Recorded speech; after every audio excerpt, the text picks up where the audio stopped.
سلام يمسيكم زي خبركم تخطاتلتين لومي سوني إسران كلتن قنبوت ساعة شعة مشت تدالوا زينا ومسانا دوا حيزنا لكم قريبنا لنا كتكاتاتلنا بخبر زعدم بيترس منقسي أرست زينا مراحة هندي غريق روسيان بريطانيان ناب حزبن منقستن إيرتران يوحانا ملأخت سديدوم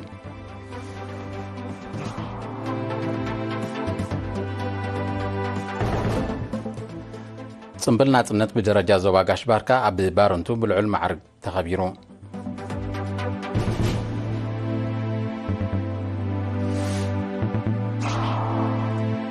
إيرتراين نبرتي إثيوبيا دو السودان سعودية أستريان جرمانن صنبل ناطنت بدمكة عبعيلهم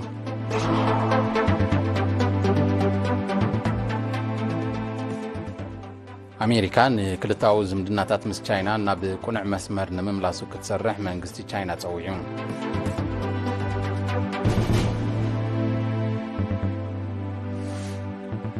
أمريكان دسيتاويت هاجر باباوا نيو غينن حدش تصطاون وتادراون سممع كتيمان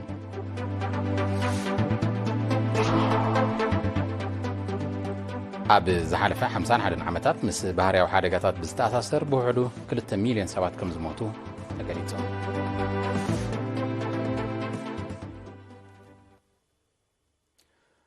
بمخنيات مبال 32 عامت صنبل ناطنت مراحة هندي غريق روسيان بريطانيا ناب حزبن منغستن إيرترا نا يوحانا ملأخت سديدوم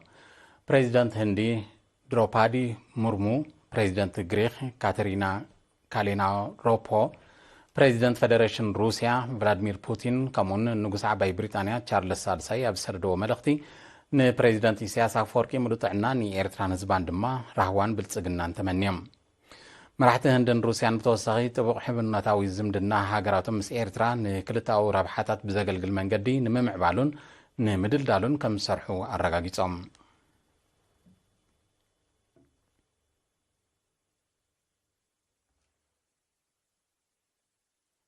صنبل ناطنت بدرجة زواجاش باركات مالي عبد بارنتو بالعلم معرق تخبيرو وكيل إيرينا أكال مبراتو نزل أخو زينا وتصبصب دانايت قبري هوت كتقربايا مبل 32 بعلنا تصنت قياس وطم مسرع بزبل تيما بدرجة زباقاش باركات مالي 21 قنبوت أب كتما بارونتو بالعلم معرك تتصنبيلوم اتتصنبل حزب كتما بارونتو بمحداراتو توديبو سلفنا تصنت بمكياد أبالات مدبر تعليم كور منع وتهدرا مرئيت بمغراب تمهارو مسات إنا من قصاص مرئيت بمدلاو سنت بباوين دما نخبرنا تصنتن هاجرن زنت أبارق مسانادوتات بمغراب أدمي قمو أبتي حلق أستاف إزم عرابا وجنبار برغاديل جنرال صحايا مكونن لعلو سبب سلطان زوبان أزست سراويت نزرخ بلو مدب أما حدر زوباقاش باركا أمباسادر محمود علي حوري أبزس معقال نترقم 24 قنبوتن اتسوكو مورزين حلافنتن بمتقاس بمسوات بلوصات زيغاتات زتجبتتن بلوصات بمخفال زتوحستن معالتي صنعتن توفاينتن معالتي محداس مبصعان مرغغاص دلونت هنصتن لمعاتن يكبلان صيروم أمباسادر محمود أسعيبو مبل 32 عامت بعلنا صنت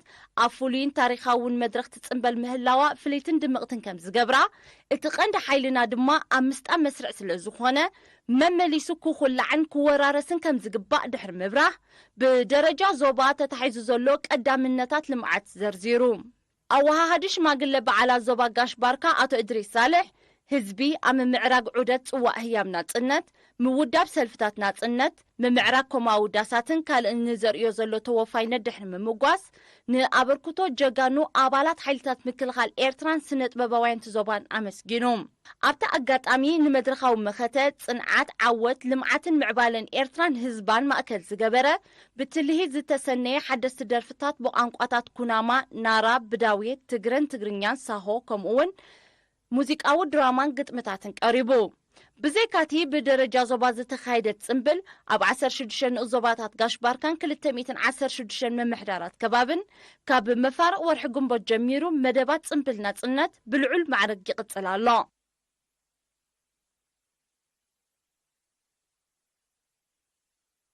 دوب السودان سعودية أستريان جرمانن صنبل ناطنت بدمقة بعيلهم نستوى هذا زينا وتصبصاب فرطنا عندهم كتقربايا ኤርትራውያን ነበርቲ ኢትዮጵያ ደቡብ ሱዳን ስዑድያ ኦስትሪያን ጀርመንን ቅያስጡ መስርዕ ብዝብል ቴማ ጽምብል መበል 32 ዓመት ናጽነት ብድምቀት አብዒሎም ብመሰረት ዝበጽሐና ጸብጻባት ኤርትራውያን ነበርቲ አዲስ አበባ ኢትዮጵያ ብ21 ጉንበት ኣብ አዳራሽ ሚሌኒየም ኣብ ዝገበሮ ውዕውዕ ጽምብል ፈጻሚ ጉዳያት ኤምባሲ ኤርትራ ኣብ ኢትዮጵያን ቀዋሚ ልኡኽ ኣብ ሕብረት አፍሪካን ቁጠባዊ ኮሚሽን አፍሪካን አቶ ቢንያም በርሃ ኣብ ዘስምዑ ቃል ኤርትራዊ ዜጋ ኣብ ዝሃለወ ይሃሉ ኣብ ሓደ መስርዕ ሰሚሩ ልኡላውነትን ክብርን ሃገሩ ኣውሒሱ ንልምዓትን ህንጸትን በሓደ ወፊሩ ራእሰ ማእታት ንምትግባር ንዘርእዮ ዘሎ ቅያሞ ጊሶም ንመንግስቲ ኢትዮጵያ ወኪሉ ቃል ዘስምዐ ኣብ ሚኒስትሪ ጉዳያት ወጻኢ ዳይሬክተር ጀነራል ጉዳያት አፍሪካ አምባሳደር ፍስሐ ሻውል ብወገኑ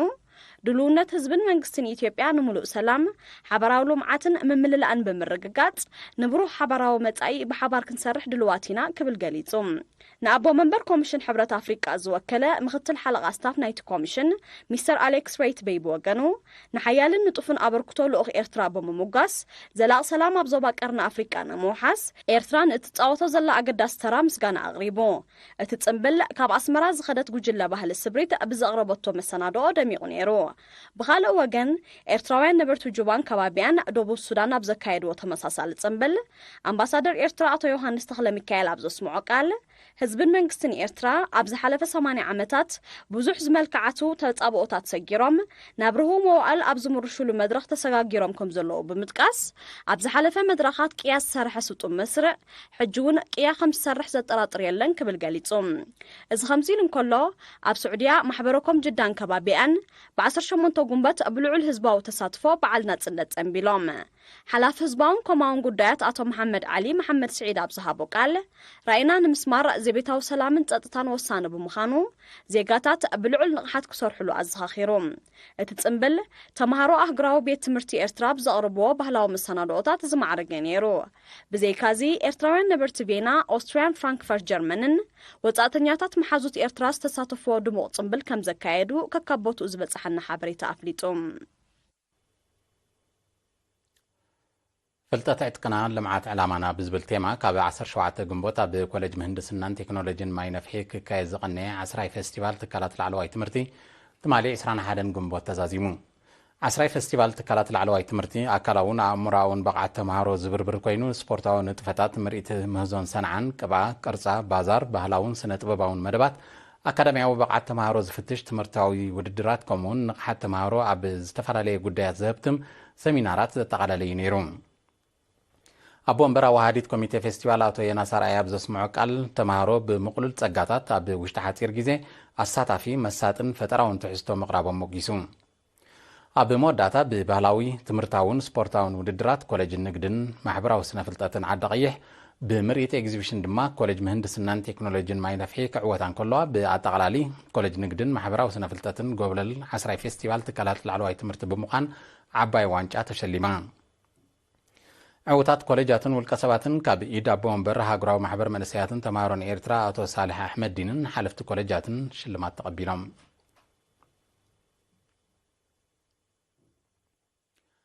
إيرترا كاب 10 جنبوت كلتاشن 23 ناب تحتي مهنات الزلاقي سرعة مجبين نمم مجاب ولدتات أفريقيا زبل تيما أب كامبالا أوغندا استخير العلوى عقبة محبر حرشة ومرمر مبراغن ما أكلين أفريقيا تساتيفا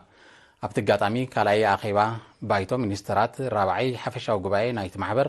ከምኡውን ንቐጻልነትን ምስግጋርን ሕርሻዊ ምርምር ኣባል ሃገራት ዘገድስ ንፍልጠታዊ ዋዕላ ከም ተኻየደ ተፈሊጡ ኣብቲ ብሚኒስትሪ ሕርሻ ጥሬትን ሃብትን ዓሳን ኡጋንዳ ተሰናድአ ኣኼባ ንሃገራት ትካላት ሕርሻዊ ምርምር ማሕበራት ሓረስቶት ኮሌጃት ሕርሻ ማሕበራት ደቂ ኣንስትዮን መንእሰያትን ዝወከሉ ኣስታት 300 ሙያውያን كمون بأماخاري منيستر حرشة أتو أمانيل نغاسي تمرحل لوخ إيرترا تساتيفهم زي كمديلن كله أبتا أخيوا إيرترا نزمت كل تعامتات نحافشة وبايتو محبر حرشة ومرمر مبراغن مع أكلين أفريقيا بمن قد أماخاري منيستر حرشة أتو أمانيل نغاسي بريزيدنت قيناك تمرحة مريسا محبر حرشة ومرمر مبراغن مع أكلين أفريقيا إيرترا تركبن 15 أبال هاجرات سحقوف زباوي ودبيم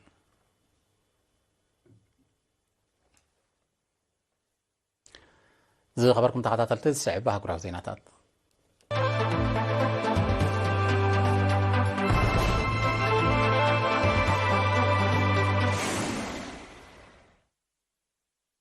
ክልታዊ ዝምድናታት ምስ ቻይና ናብ ቁኑዕ መስመር ንምምላሱ ክትሰርሕ ብዛዕባ ሃገሩ ድማ ግቡእ መረዳእታ ክህልዋ መንግስቲ ቻይና ፀዊዑ ኣፈኛ ሚኒስትሪ ጉዳያት ወፃኢ ቻይና ሎሚ 22 መጋቢት ኣብ ዝሃቦ መግለፂ ዝምድናታት ንምምሕያሽ ኣሜሪካ ነቲ ፍርቂ ጉዕዞ ክትጓዓዞ ዘለዋ ክብል ኣዘኻኺሩ እቲ ኣፈኛ ነዚ ዝሓበረ ኣብ ዝምድናታት ኣሜሪካን ቻይናን ኣብ ቀረባ መጻኢ ለውጥታት ክህሉ ከም ዝኽእል ፕሬዚደንት ኣሜሪካ ጆ ባይደን ድሕሪ ዝሃቦ መግለፂ እዩ ፕሬዚደንት ባይደን መራሕቲ ኣባል ሃገራት ጉጅለ 7 ካብ 19 ክሳብ 21 ግንቦት ኣብ ከተማ ሂሮሺማ ጃፓን ንዘካየድዎ ኣኼባን ዘሕለፍዎ ውሳነን ኣመልኪቱ ኣብ ዝሃቦ መግለፂ እዩ ነዚ ሓቢሩ ምስ ቻይና ዘለና ጽምዶ ክንበትኮ ዘይኮነ ዝምድናታትና ብዓይነት ከንራብሕን ውሕስነት ክንህቦን ኢና ተሰማሚዕና ዝበለ ፕሬዚደንት ባይደን ኣባል ሃገራት ጉጅለ 7 ኣብ ሰንሰለት ቀረብ ቻይና ዘሎ ልዑል ምርኮሳ ንምጉዳል ከምኡውን ቻይና ትፈጥሮ ትኽእል ቁጠባዊ ተጽዕኖታት ንምእላይ ከም ተሰማምዓ ረዲዩ በዚ መሰረት ኣሜሪካ ኣብ ዝምድናታታ ምስ ቻይና ክትክተሎ ዝጸንሐት ፖሊሲ ክትቅይር ከም ትኽእል ፕሬዚደንት ባይደን ኣሚቱ ኣሜሪካ ንዝምድናታት ዝዘርግ ፖሊሲታት ከተወግድ ክትጽውዕ ዝጸንሐ መንግስቲ ቻይና ንዝኾነ ኣብ ልዕሊ ሃገሩ ብኣሜሪካ ዝውሰድ ስጉምቲ ተመጣጣኒ መልሰ ግብሪ ክህበሉ ምጽንሑ ይፍለጥ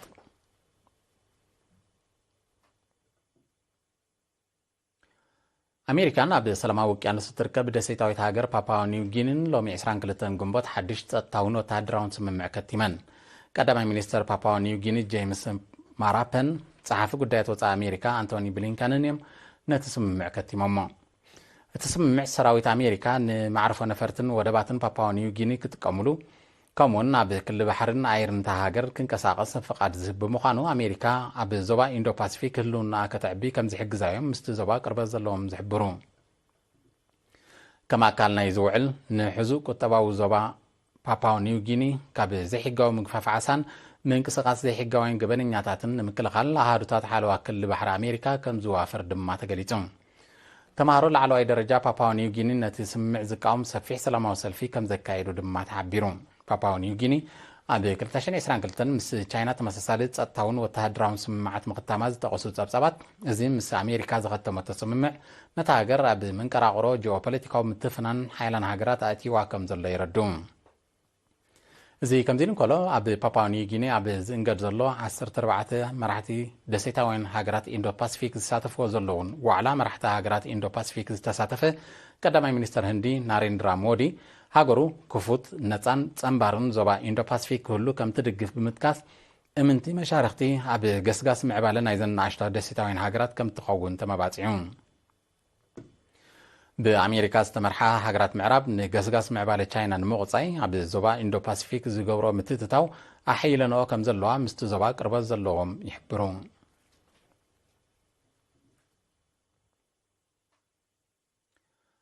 ኣብ መንጎ ሩስያን ኬንን ሰሜን ኣትላንቲክ ኔቶን ቀጥታዊ ወተሃደራዊ ረፅሚ ክስዕብ ዘሎ ተኽእሎ ንዓበየ ይመጽእ ከም ዘሎ ወተሃደራውያን ክኢላታት ሓቢሮም ንሳቶም ነዚ ዝገለጹ ኣሜሪካ ንመሻርክታ ዝኾነ ኣባላት ናብ ዩክሬን F-16 ዝዓይነተን ነፈርቲ ኩናት ክልእኻ ንሳ ድማ ኣብረርቲ ክትልእኽ እማመ ድሕሪ ምቕራባ እዩ እቲ ውጥን ተግባራዊ እንተኾይኑ እቲ ዓመቱ ኣሕሊፉ ዘሎ ኩናት ናብ ካልእ ኣንፈት ክቕየር ከም ዝኽእል ዝገለጸት ሩስያ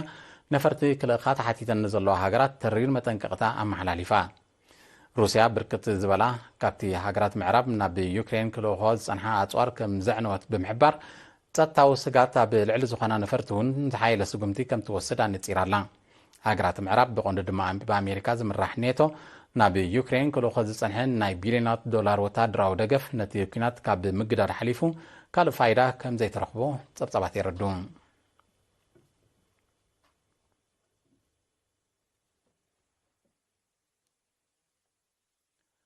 ኢራን ጸጥታ ማያዊ ግዛእታ ንምውሓስ ከተካይዶ ንጸንሐት ወተሃደራዊ ወፍሪ ከም ተሓይሎ ኣፍሊጣ ኢራን ነዚ ዝገለጸት ሃገራት ምዕራብ ብቐንዱ ድማ ኣሜሪካ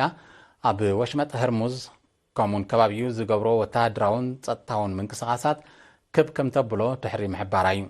ኣሜሪካ ፈረንሳን ብሪጣንያን በቲ ከባቢ ዘካይድዎ ንጥፈታት ውሑስ ንምግባር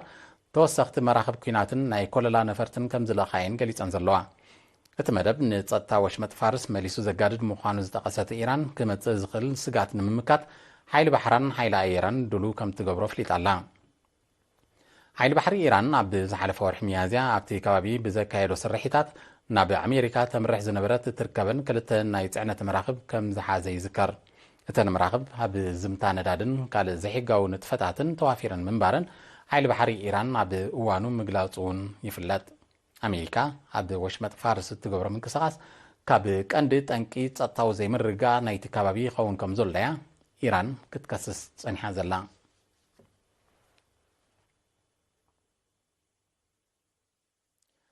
ኣብ ዝሓለፈ 51 ዓመታት ምስ ባህርያዊ ሓደጋታት ብዝተኣሳሰር ብውሕዱ 2 ሚልዮን ሰባት ከም ዝሞቱ ኣህጉራዊ ውድብ ሜትሮሎጂ ኣብ ዘውፅኦ ጸብጻባ ነጺሩ። ካብ 1970 ክሳብ 2021 ኣስታት 12,000 ዝተፈላለየ ዓቐን ዘለዎ ባህርያዊ ሓደጋታት ከም ዘጋጠመ ዝጠቐሰ ኣህጉራዊ ውድብ 90% በቲ ባህርያዊ ሓደጋታት ካብ ዝስዕበ ሰብኣዊ ክሳራታት ኣብ ምምዕባል ኣብ ዝርከባ ሃገራት ምዃኑ ገሊጹ። ኣብ 2020-2021 ጥራይ ብጠቕላላ ብዓለም ደረጃ ልዕሊ 22,000 ምስ ባህርያዊ ሓደጋታት ብዝተኣሳሰር ህይወቶም ከም ዝሰኣንዩ እቲ ጸብጻብ ኣነጺሩ። ብዘይካዚ ኣብ 1970 ኣብ መዓልቲ ኣስታት 50 ሚልዮን ዝነበረ ባህርያዊ ሓደጋታት ዘውርዶ ንዋታውን ቁጠባውን ክሳራታት ኣብ 2019 ናብ ልዕሊ 380 ሚልዮን ዶላር ክምባሉ ኣህጉራዊ ውድብ ሜትሮሎጂ ኣብ ጸብጻቡ ኣስፊሩሎ። ብጠቕላላ ድማ ካብ 1970 ክሳብ 2021 ባህርያዊ ሓደጋታት ብዝጠንቁ ልዕሊ 4.3 ትሪልዮን ዶላር ቁጠባዊ ክሳራ ወሪዱ። ምውሳኽ ዓለማዊ ሙቐት ዝጠንቁ ኪሎማዊ ነውፅእ ዘስዕቦ ባህርያዊ ሓደጋታት ብዓቐንን ብዝሕን ወሲኹ ከም ዘሎ እዩ ዝግለጽ።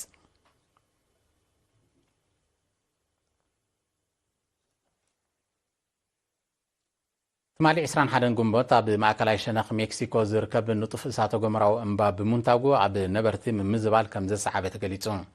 በቲ ሓደጋ ኣብቲ ከባቢ እትርከብ ከተማ ፑብላ ብጽዑቕ ዒግታን ዶሮናን ከም ተዓብለኸ ዝተቐሱ ሰብ መዚ ሜክሲኮ ብርክት ዝበለ ኣብያተ ትምህርትን ካልኦት ትካላትን ንጥፈታትን ክውንዝፋ ከም ተገደዳ ኣረድዮም። ኣብታ ከተማ ዝርከብ ኣህጉራዊ ማዕርፎ ነፈርቲ እውን ትማሊ 21 ግንቦት ኣገልግሎት ኣቋሪጹ ከም ዝወዓለ ተፈሊጡ። እቲ ነቱጉ ዳግማይ ክኽሰት ከም ዝኽእል ዝኣመቱ ኪለታት ስነ ምድሪ ሜክሲኮ ነበርቲ ክጥንቀቑ ኣተሓሳሲቦም ኣለዉ።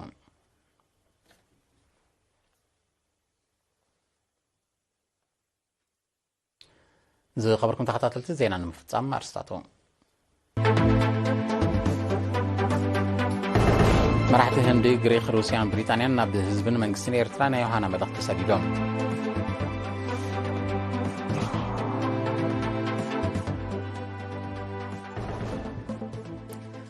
ጽምብል ናጽነት ብደረጃ ዞባ ጋሽ ባርካ ኣብ ባሮንቱ ብልዑል ማዕርግ ተኸቢሩ።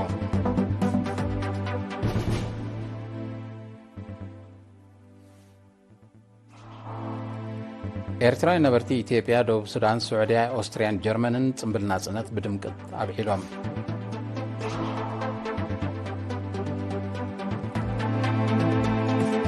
ኣሜሪካ ንክልታዊ ዝምድናታት ምስ ቻይና ናብ ቁኑዕ መስመር ንምምላሱ ክትሰርሕ መንግስቲ ቻይና ጸዊዑ።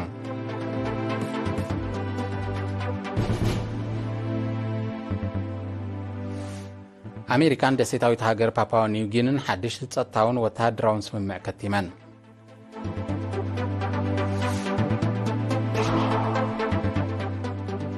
ኣብ ዝሓለፈ 51 ዓመታት ምስ ባህርያዊ ሓደጋታት ብዝተኣሳሰር ብውሕዱ 2 ሚልዮን ሰባት ከም ዝሞቱ ተገሊጹ።